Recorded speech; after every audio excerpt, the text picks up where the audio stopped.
Hi kids, welcome to the big surprise brought to you by the team here at New Life Christian Church. We've got some pretty cool things in store. Over the next 5 days, we're going to get ready to start each day with our theme song for the week. We will hear some true stories which might really surprise you. Then we'll make a craft and finish with a song to remind us what we've heard today. Oops. I haven't told you what story we're doing today.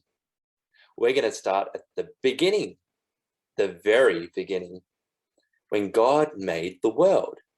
He made you and me. And what a big surprise. God did it all by himself. He didn't need our help, but we need his help. And that's why God sent his son, Jesus. He's our helper. Well, being in lockdown sure did teach me that we have to be ready for anything. We might make plans, but it doesn't always work out. Some surprises are good, but other surprises aren't always as fun. There is one thing that will always be a surprise though, and that's when Jesus is coming back. Even if we know he's coming, we don't know when it will be. It could be in the next 10 years or the next 10 minutes. Which is why we have to be ready when he returns. And we have to stay ready until that time comes. I've got some music friends to bring us our theme song, and we'd love for you to join us to sing along. It's called Be Ready. Are you ready? Let's go.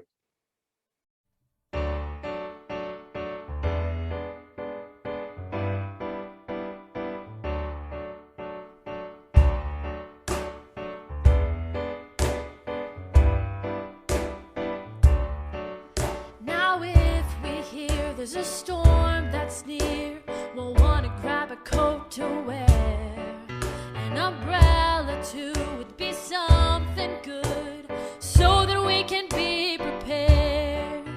Well, Jesus said we should plan ahead, because he's coming back one day.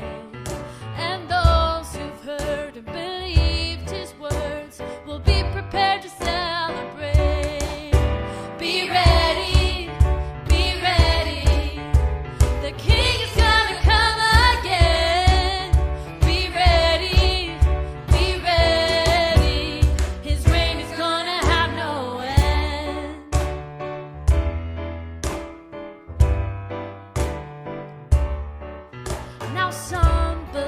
They don't really need to think about the judgment day, but they will find they've been so unwise, and it will come a day too late.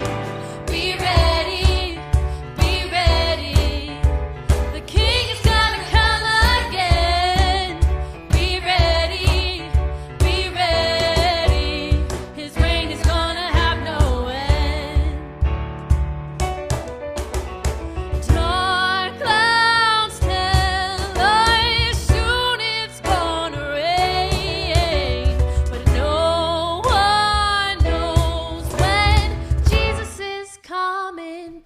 Again. So here's the truth in this simple tune: we should always watch and pray, and we'll be glad when the Lord comes back, if we're trusting him today.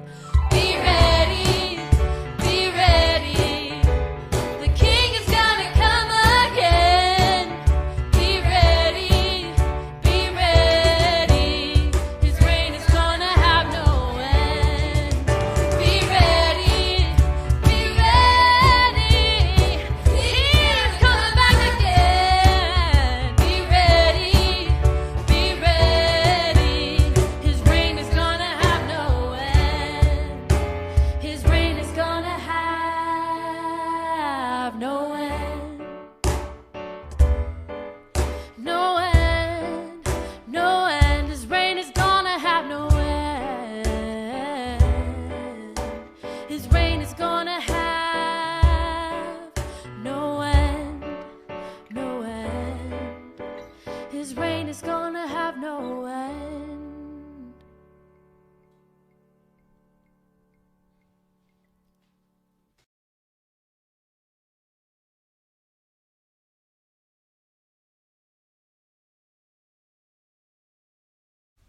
In the beginning, there was nothing, except for God. He was there at the beginning. The beginning of what? Of everything. And out of the darkness, God made light. All God has to do was say the word, and it would happen, just the way he wanted. And he made it the best way he knew how. Everything God made was good. So now, there was both light and dark.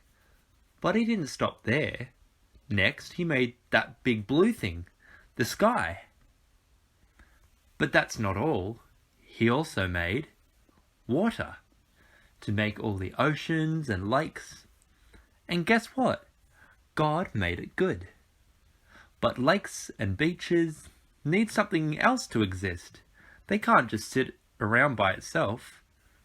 They need mountains and beaches, sand and soil. God made the ground we walk on, even the grass and trees, everything that has roots that can grow in the ground. God made so many different types of plants. How cool is that? And he made it good. Once God made all that, he wasn't finished.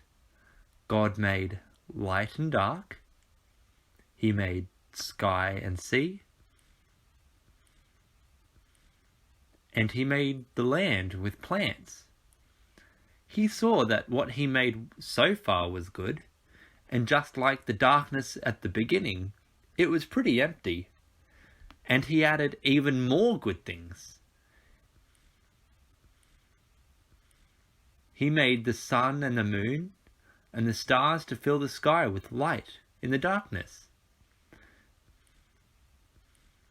Can you make the sun wake up in the morning or go to bed at night? No, but God can. He can make the planet spin so it keeps turning, so we get warm days and cold days. He made so many birds to fill the sky, and so many fish to fill the sea. He gave some animals wings, and other ones he gave fins and flippers.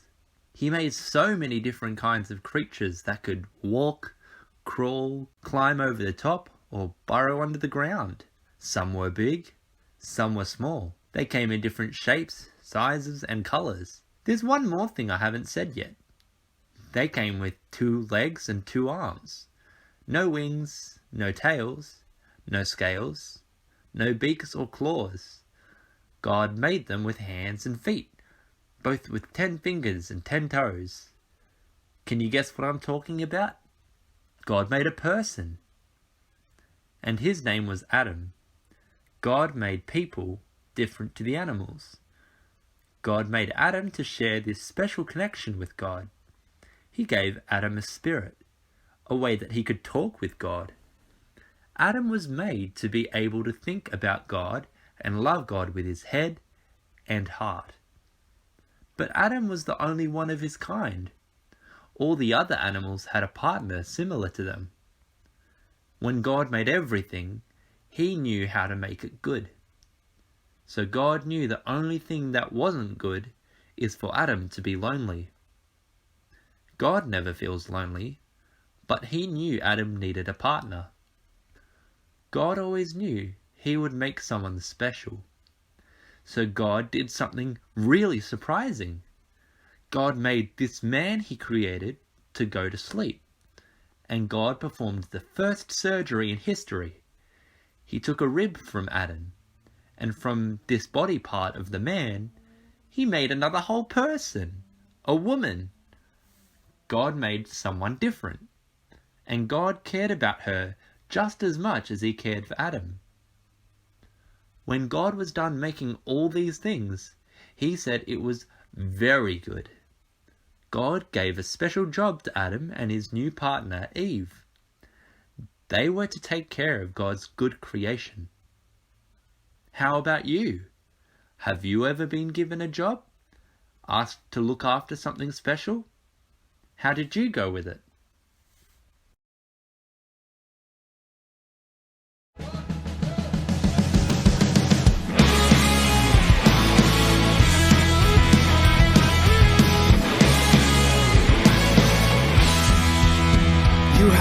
birthday, you have always been.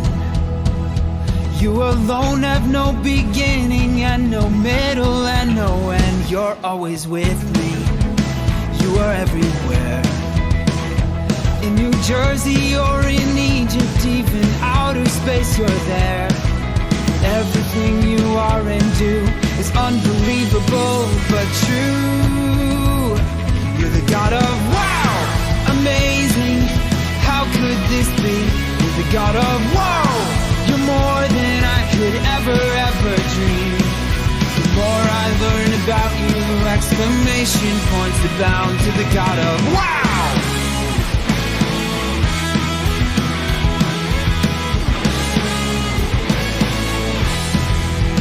You're never needy, how could you be?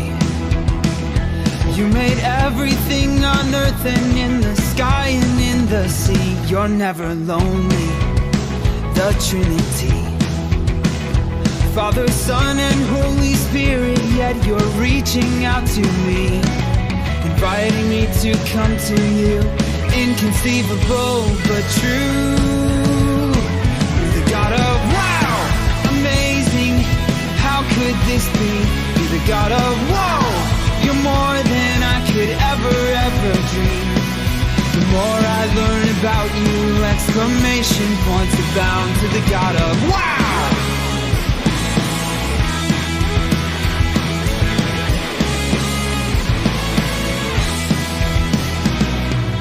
I can't find the words that could be big enough, loud enough.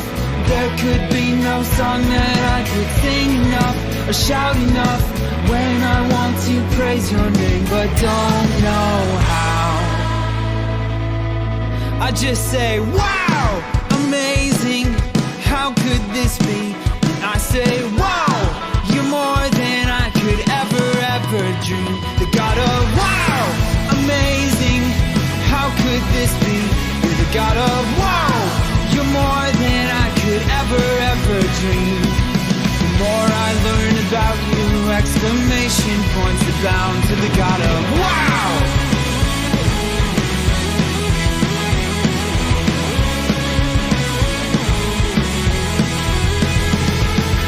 Designer of the dinosaurs, mapper of the ocean floor, of all the wilds below above. The best of all is your great love. You're the God of wow.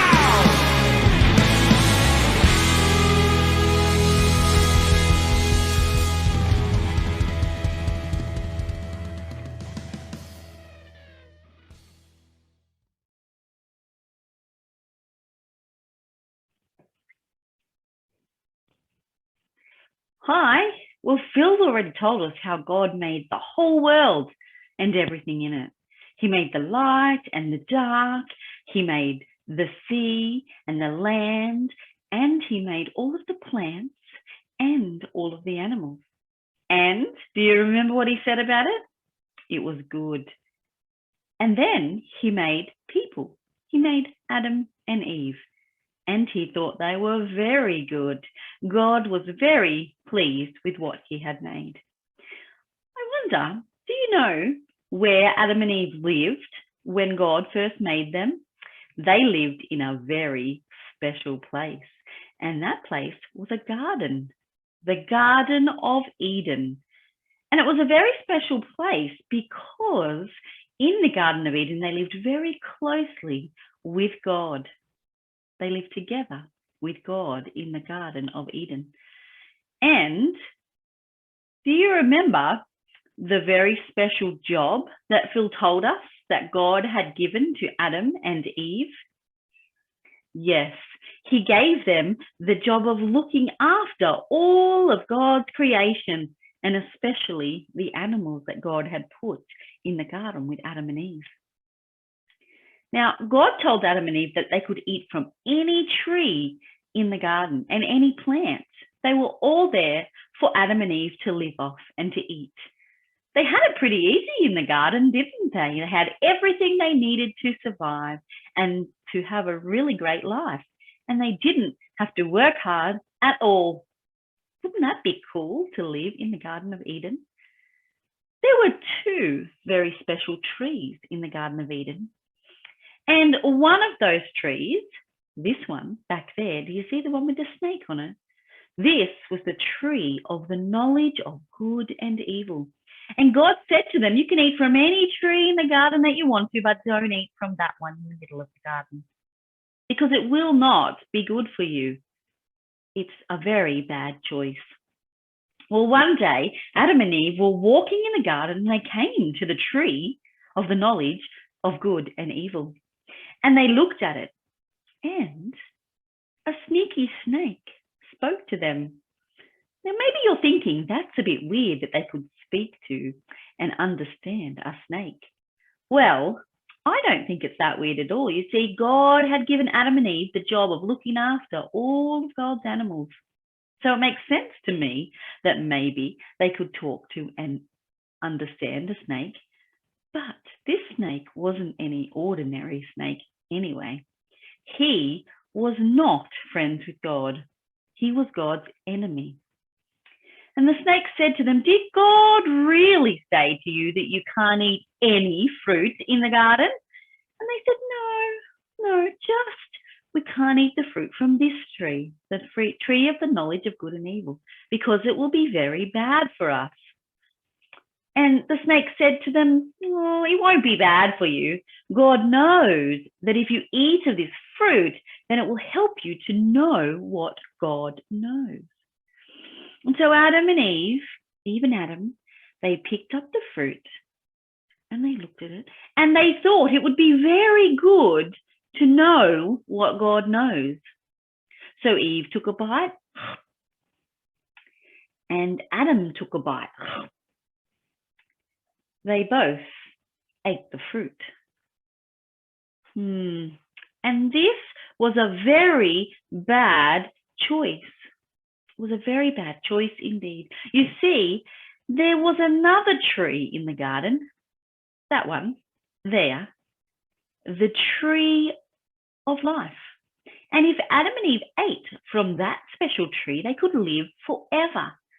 But God knew if they had eaten from the tree of the knowledge of good and evil, and they knew what it was to be bad and to do the wrong thing, then they shouldn't live forever. Because, you see, when they had eaten from the tree and they had done what God told them not to do, now they wouldn't look after each other and they wouldn't look after God's creation, and it wouldn't be good for them to be able to live forever.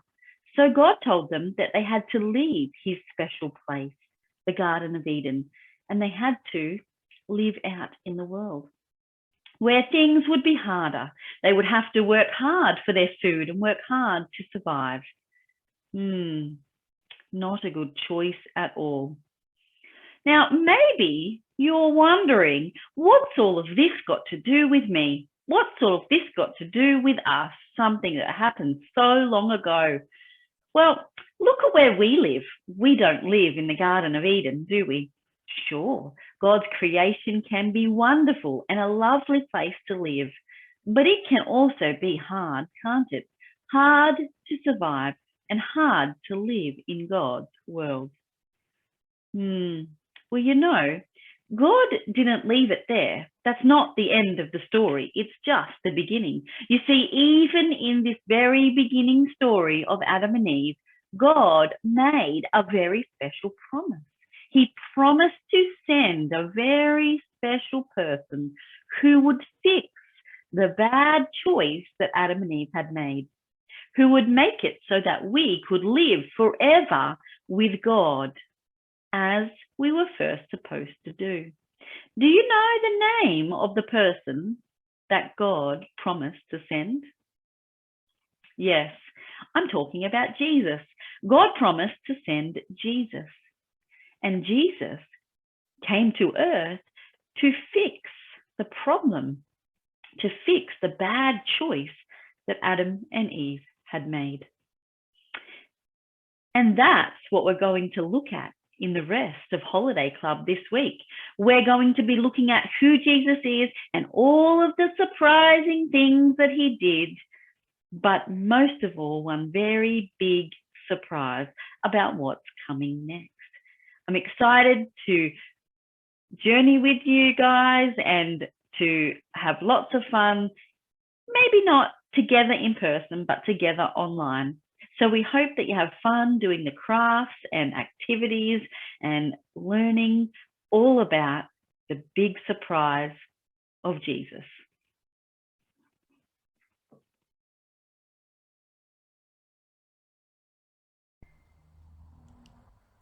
Hi kids, this is Sheila here.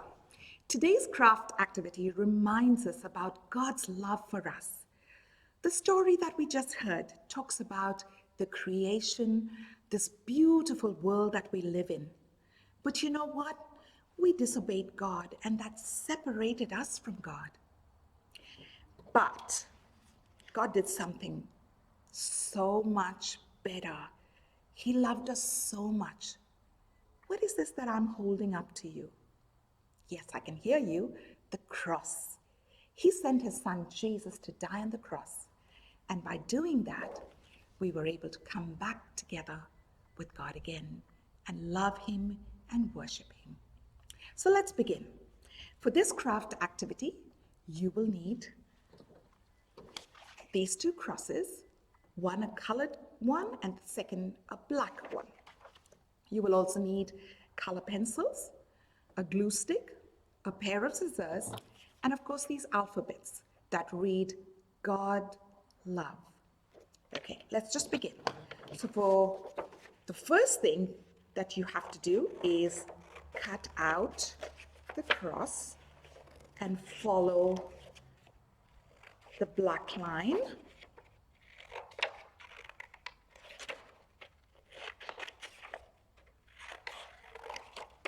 Take your time, don't be in a hurry. Be careful with those scissors.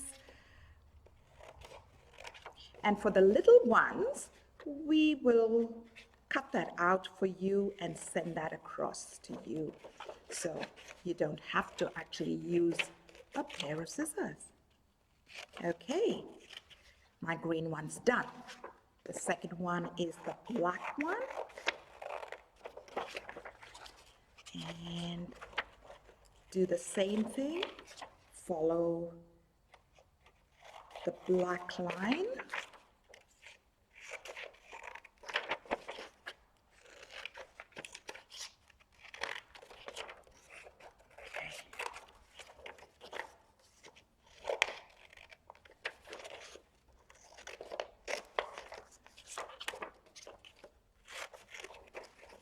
How are you doing there?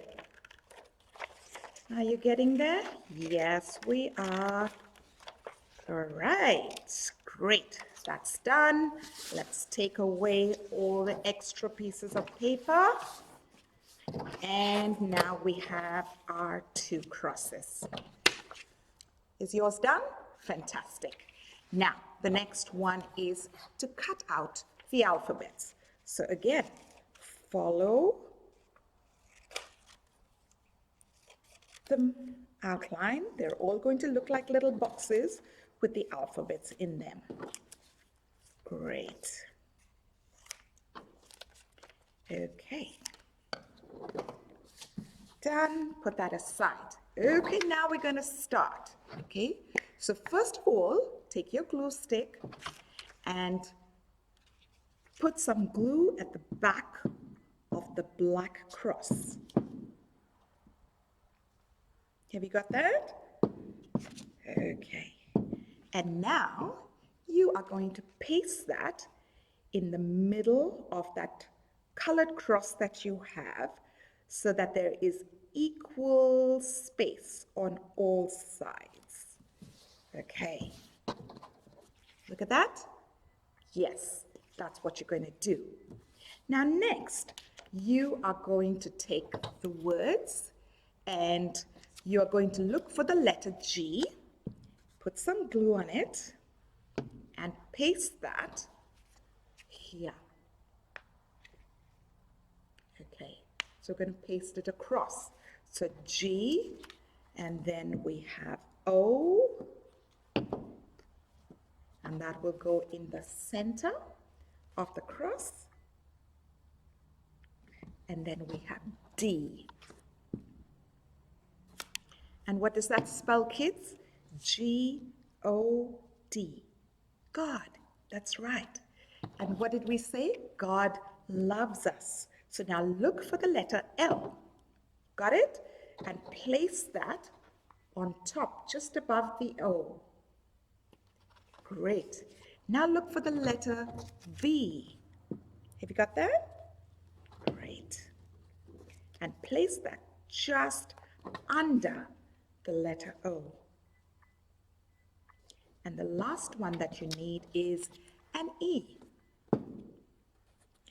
So place that under V, and that is what it's going to look like. God, love. And I'll show you what you can do. You can choose your favorite colors that you like, and you can just color each of those boxes in. Okay?